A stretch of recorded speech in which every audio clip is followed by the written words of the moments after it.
Good afternoon, students. Hindu Law Section 8, Registration of Hindu Marriage. Last lecture में हम लोगों ने सेक्शन 5 और सेक्शन 7 डील कर लिया था। आज के लेक्चर में हम डील करेंगे section 8 and section 9 of Hindu marriage act. Section 8 बात करता है हिंदू विवाह का रजिस्ट्रीकरण, रजिस्ट्रेशन ऑफ हिंदू मैरिज। विवाह का प्रमाण। अधिनियम की धारा 8 के अनुसार हिंदू विवाहों को प्रमाणित करने की विधि को सरलतम बनाने के लिए प्रदेश सरकारें ऐसा नियम बना सकती हैं जिससे निश्चित शर्तों के अनुसार हिंदू विवाह को एक निश्चित पंजिका में पंजीकृत किया जा सके। विवाह के पंजीकरण के लिए 30 दिन का आपत्ति दाखिल करने के समय को उप निबंधक को पालन करना बाध्यकारी है और वह 30 दिन के समय को अनदेखा करके विवाह के पक्षकारों को प्रमाण पत्र जारी नहीं कर सकता है। पंजीकरण कब आवश्यक होता है? प्रदेश सरकारें जब यह आवश्यक समझती हैं या उनकी यह धारणा रहती है कि पूरे प्रदेश में या किसी भाग में कुछ विषयों या सभी विषयों में विवाहों का पंजीकरण होना चाहिए, तो वह इसके लिए नियम बना सकती है। उपधारा 2 में यह प्रदेश सरकार के ऊपर छोड़ दिया गया है कि यदि वह उचित समझे तो विवाह के सभी विवरणों का पंजीकरण अनिवार्य कर दे। जहां इस आशय का निर्देश दिया जाएगा वहां कोई व्यक्ति अगर इस नियम का उल्लंघन करेगा तो उसके ऊपर 25 रुपये का जुर्माना लगा दिया जाएगा। पंजीकरण का क्या प्रभाव पड़ता है? जहां हिंदू पक्षकारों के द्वारा विवाह किसी विदेशी विधि के अंतर्गत संपन्न किया गया हो और उस विवाह का पंजीकरण कराया गया हो, वहां ऐसे पक्षकार पंजिका में पंजीकरण होने के आधार पर डिवोर्स की याचिका कोर्ट के समक्ष नहीं प्रस्तुत कर सकते हैं, क्योंकि विदेशी विधि के अंतर्गत संपन्न किए गए विवाह के संबंध में न्यायालय को कोई क्षेत्राधिकार नहीं होता है और पंजीकरण न होने से पक्षकारों की विवाह का वैधता पर कोई प्रभाव पड़ेगा। एक केस आता है बीडी ग्रह लक्ष्मी वर्सेस टी प्रशांत। इस मामले में मद्रास हाईकोर्ट ने यह कहा कि जहां विवाह के पक्षकारों के द्वारा विवाह पंजीकरण प्रमाण पत्र अपने विवाह के संबंध में पेश किया गया हो कि उसका विवाह संपन्न हो गया है, वहां इस तथ्य की, इस फैक्ट की अभिपुष्टि नहीं की जा सकती है कि उसका विवाह हिंदू विवाह अधिनियम की धारा 7 की शर्तों को पूरा करके किया गया है। विवाह का पंजीकरण करा लेना तथ्यों को साबित नहीं करता, बल्कि यह लोक सेवक के समक्ष किया गया एक कथन होता है जो भारतीय साक्ष्य अधिनियम 1872 की धारा 74 के अंतर्गत एक लोक दस्तावेज माना जाएगा। जब मैरिज रजिस्ट्रेशन हम करा लेते हैं तो वो एक तरह का पब्लिक डॉक्यूमेंट हो जाता है और हम एक लोक सेवक के समक्ष, जो उप निबंधक रजिस्ट्रार महोदय होते हैं, उनके समक्ष हम जाकर के वो कथन करते हैं, तो वो भारतीय साक्ष्य अधिनियम 1872 की धारा 74 के अंतर्गत एक प्रकार का पब्लिक डॉक्यूमेंट माना जाता है। राजेश राजन बनाम chief registrar general of marriage Thiruvananthapuram. इस मामले में न्यायालय ने यह कहा कि विवाह पंजीकरण के लिए अधिनियम में दिए गए प्रावधानों का अनुपालन किया जाना आवश्यक है। यदि दिए गए प्रावधानों के विपरीत कोई कार्य किया जाता है तो ऐसा पंजीकरण न्यायालय के द्वारा शून्य घोषित किया जा सकता है। नेक्स्ट केस निशान मोन एल बनाम अल्फाज म्यूनिसिपैलिटी व अन्य। इस मामले में न्यायालय ने यह अभिनिर्धारित किया कि हिंदू विवाह अधिनियम की धारा 8 के अंतर्गत पक्षकारों को विवाह के पंजीकरण के लिए स्थानीय पंजीकरण अधिकारी के यहाँ उपस्थित होना आवश्यक नहीं है। जब तक कि विवाह के पक्षकारों पर कोई संदेह उत्पन्न न हो, यह एक अपवाद है कि सक्षम अधिकारी के समक्ष उपस्थित हो अपने विवाह का पंजीकरण करा सकते हैं। ये सेक्शन 8 था। सेक्शन 8 बात करता है रजिस्ट्रेशन ऑफ मैरिज की। ठीक, रजिस्ट्रेशन ऑफ मैरिज।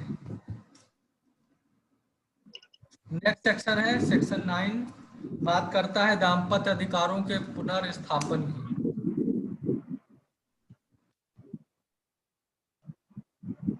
तो देखते हैं सेक्शन 9 क्या बात करता है। हिंदू विवाह अधिनियम 1955 की धारा के अनुसार दाम्पत्य अधिकार के पुनर्स्थापन का प्रावधान किया गया है।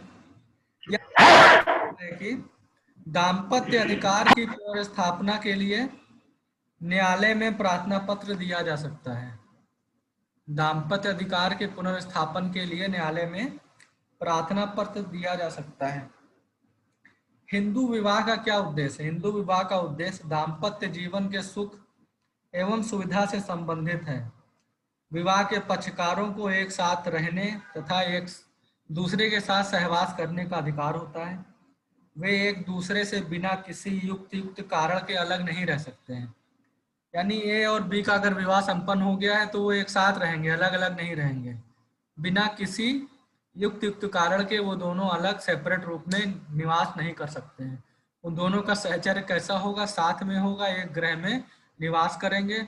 उनको साथ में रहने का अधिकार, एक दूसरे के साथ सहवास करने का भी अधिकार प्राप्त होता है।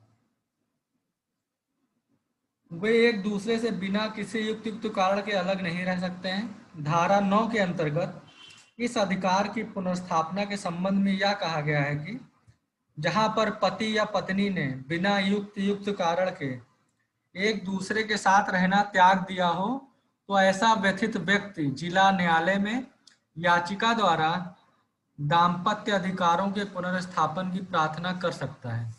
वो जिला न्यायालय में एक याचिका के माध्यम से, जो व्यथित पक्षकार है जिसका त्याग कर दिया गया है, जिला न्यायालय में याचिका के माध्यम से अपनी याचिका पेश कर सकता है। यदि न्यायालय, जो याचिका पेश की गई है व्यथित पक्षकार के द्वारा, न्यायालय उसके तथ्य की जांच करेगा। अगर वो तथ्य की जांच में सही पाता है तो वो व्यथित पक्षकार के पक्ष में दाम्पत्य अधिकारों के पुनर्स्थापन की डिक्री पास कर सकता है। ठीक, यदि न्यायालय याचिका में वर्णित प्रार्थना तथा तथ्यों पर विश्वास कर लेता है तथा न्यायालय की दृष्टि में ऐसा कोई अन्य वैध आधार नहीं है जिससे प्रार्थना पत्र अस्वीकार किया जा सके, तो कोर्ट याचिका की प्रार्थना के अनुसार दाम्पत्य अधिकारों की पुनर्स्थापना के लिए डिक्री दे सकता है। ठीक, पॉइंट नंबर 1, दो में से किसी पक्ष ने बिना किसी युक्त कारण के दूसरे के साथ रहने का त्याग कर दिया हो। नंबर 2, दाम्पत्य अधिकारों की पुनर्स्थापना के लिए दिए गए प्रार्थना पत्र से न्यायालय सेटिस्फाइड हो गया हो।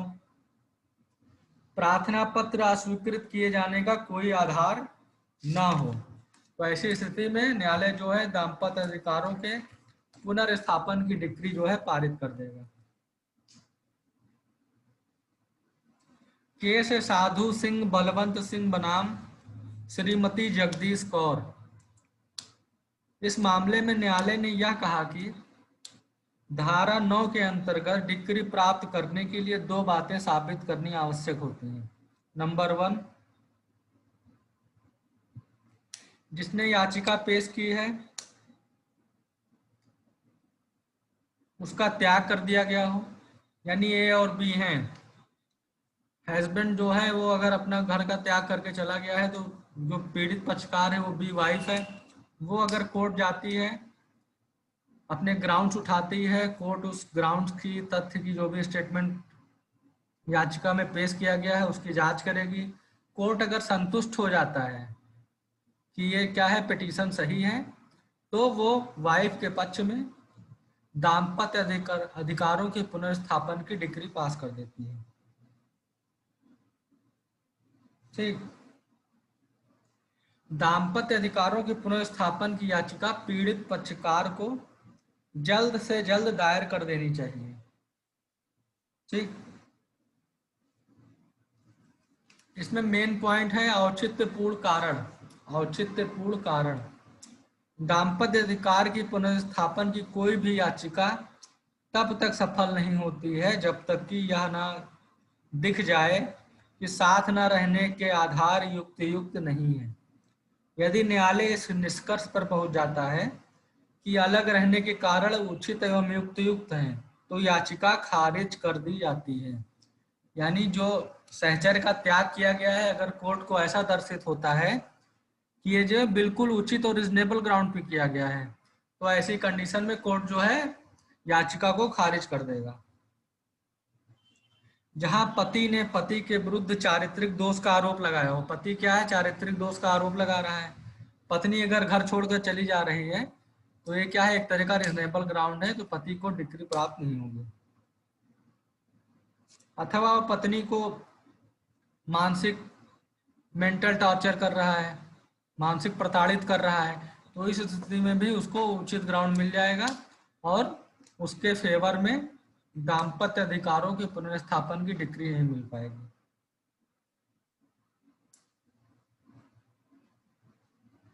नेक्स्ट केस है N R. Radhakrishnan versus N. Dhanlaxmi.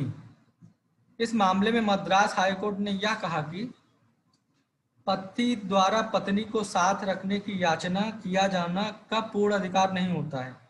यदि पत्नी एक अच्छी नौकरी में है किंतु पति से दूर रहती हो, तो उस स्थिति में पत्नी का अलग रहना एक युक्त कारण होगा और पति का दाम्पत्य अधिकार पुनर्स्थापन संबंधी प्रार्थना पत्र खारिज कर दिया जाएगा।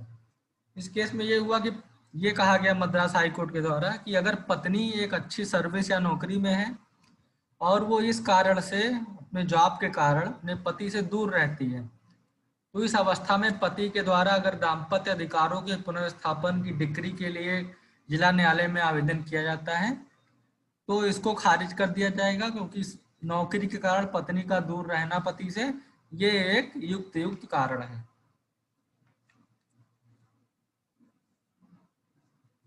अगला केस है करनाल सिंह अमर बनाम श्रीमती भूपिंदर कौर। इस मामले में जहां पति अपनी पत्नी को शारीरिक प्रताड़ना देता था, खौलते पानी से उसका हाथ जला दिया करता था और उसके विरुद्ध चरित्र दोष का गंभीर आरोप लगाता था, इस प्रकार की मानसिक यातनाएं देता था, न्यायालय ने यह कहा कि पत्नी ने ठीक ही पति से मुक्ति ले ली और उसका घर छोड़कर अपने माता पिता के घर सुरक्षित रहने लगी। ऐसी स्थिति में पति द्वारा लाई गई दाम्पत्य अधिकार के पुनर्स्थापन की याचिका खारिज कर दी गई। इस केस में पति क्या करता था, पत्नी को मारता पीटता था, खौलता पानी डाल देता था और भला बुरा कहता था, तो वो उसका घर छोड़ के अपने मायके अपने पिताजी के घर चली गई, माता पिता के।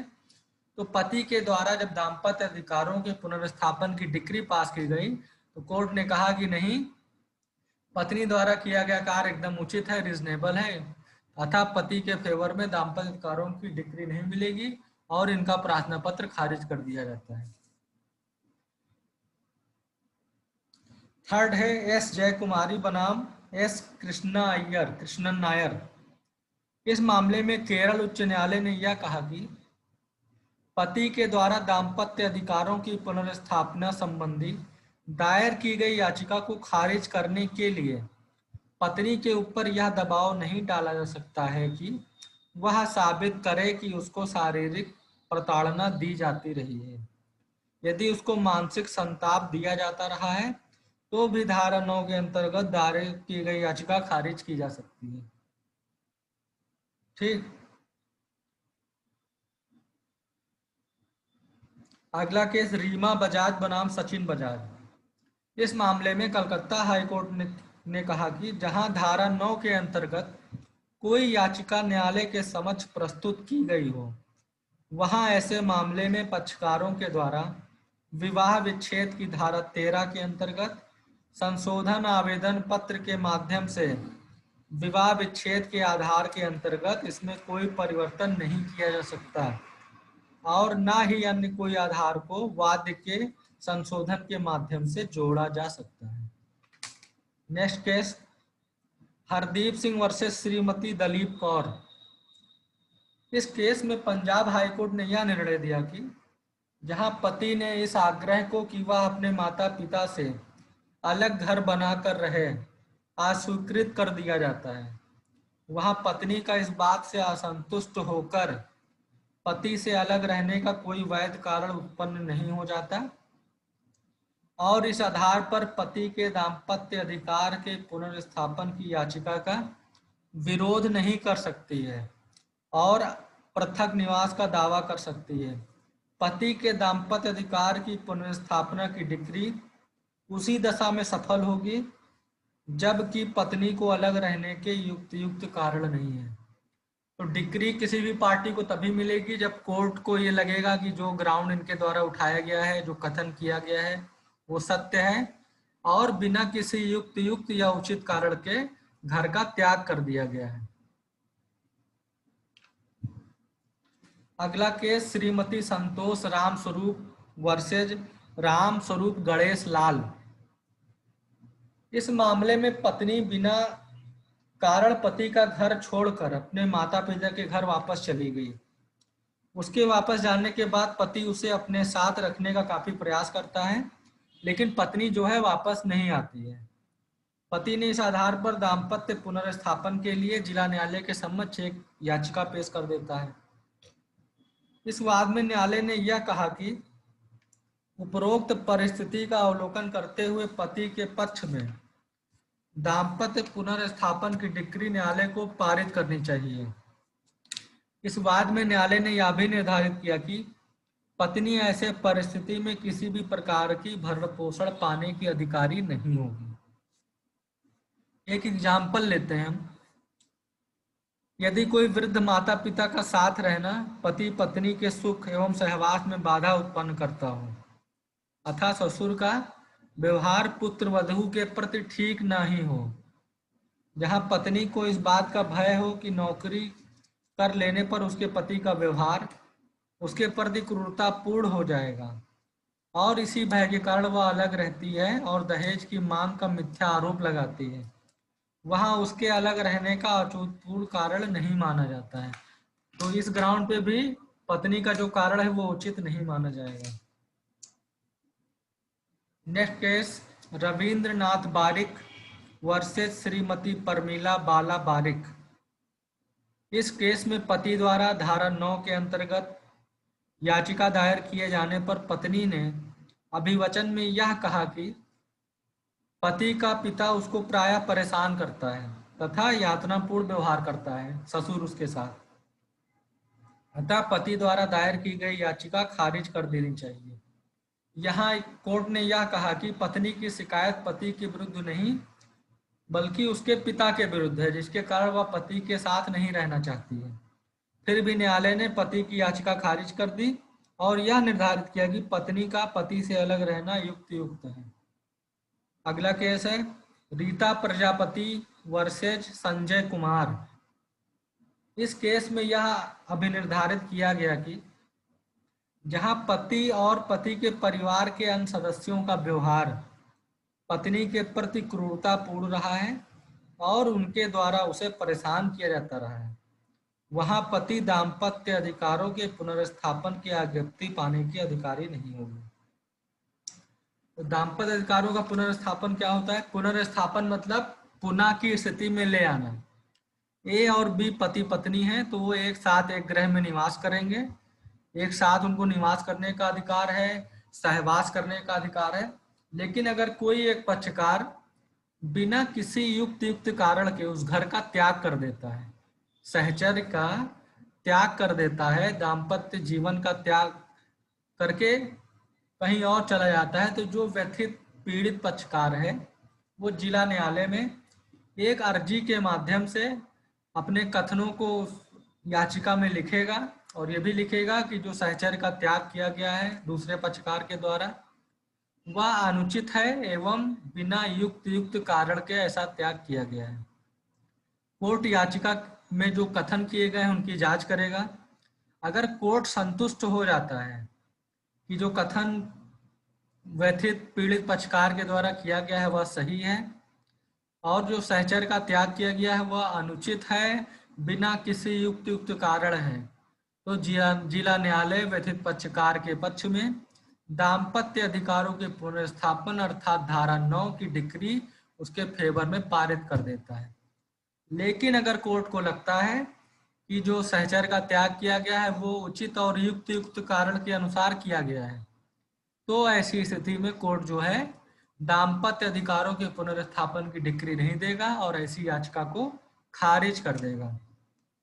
जैसे पति है पत्नी के साथ क्रूरतापूर्ण व्यवहार कर रहा है, उसके ऊपर चारित्रिक लांछन लगा रहा है और पत्नी इससे परेशान होकर पति के घर को त्याग करके अपने माता पिता के घर चली जाती है और पति जो है सेक्शन 9 में जाते हैं जिला न्यायालय दाम्पत्य अधिकारों के पुनर्स्थापन की डिक्री के लिए। तो जो है यहाँ पे रीजनेबल ग्राउंड था कि पत्नी जो है अपने पिता के घर चले गई, तो ऐसी स्थितियों में पति के फेवर में दाम्पत्य अधिकारों के पुनर्स्थापन की डिक्री न्यायालय के द्वारा जारी नहीं किया जाएगा।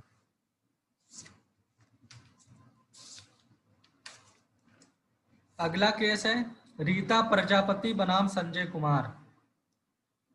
इस वाद में यह कहा गया कि यहाँ पति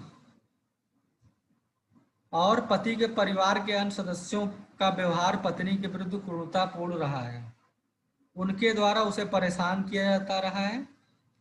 वहां पे पति दाम्पत्य अधिकारों के पुनर्स्थापन की डिक्री पाने के लिए अधिकारी नहीं होगा, उसको डिक्री नहीं मिलेगी क्योंकि उसने तथा उसके परिवार ने अपनी पत्नी को परेशान किया जिसके कारण वो घर छोड़कर चली गई और वह एक उचित कारण माना जाता है।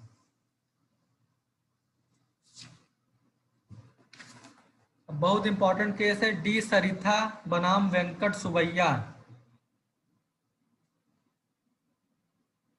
इस मामले में यह कहा गया कि धारा 9 में दी गई दाम्पत्य जीवन की पुनर्स्थापना संबंधी उपचार एक जंगलीपन तथा बर्बरता से भरा हुआ उपचार है जो संविधान के आर्टिकल 21 में दिए गए व्यक्तिगत स्वतंत्रता तथा गरिमा के उल्लंघन में है।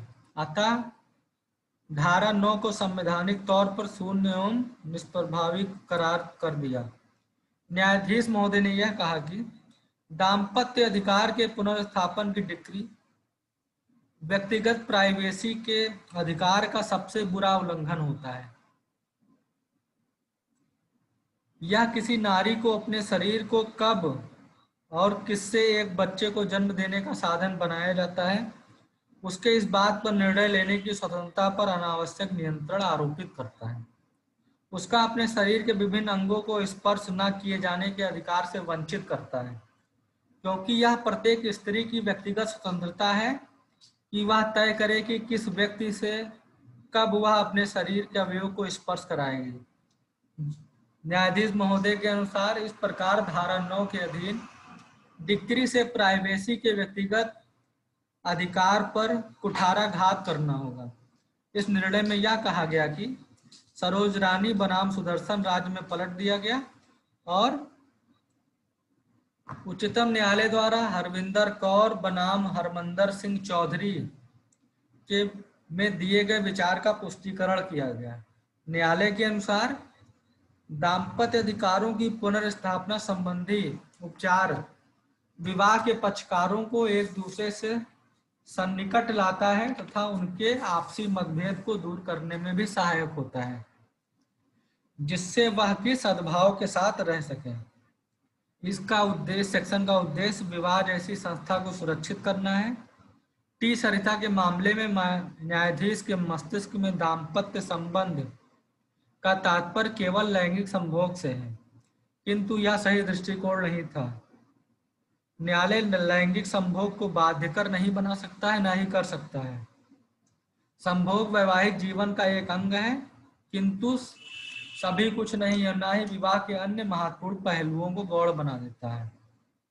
उच्चतम न्यायालय ने उपयुक्त मामले में यह कहा कि भारत में पति पत्नी का एक दूसरे के साथ रहने का अधिकार किसी परिनियम की ही देन नहीं है, बल्कि विवाह जैसी अवधारणा में निहित है।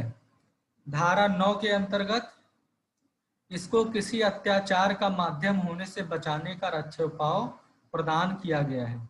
अतः धारा 9 में दिया गया प्रावधान भारतीय संविधान के अनुच्छेद 21 का उल्लंघन नहीं करता है।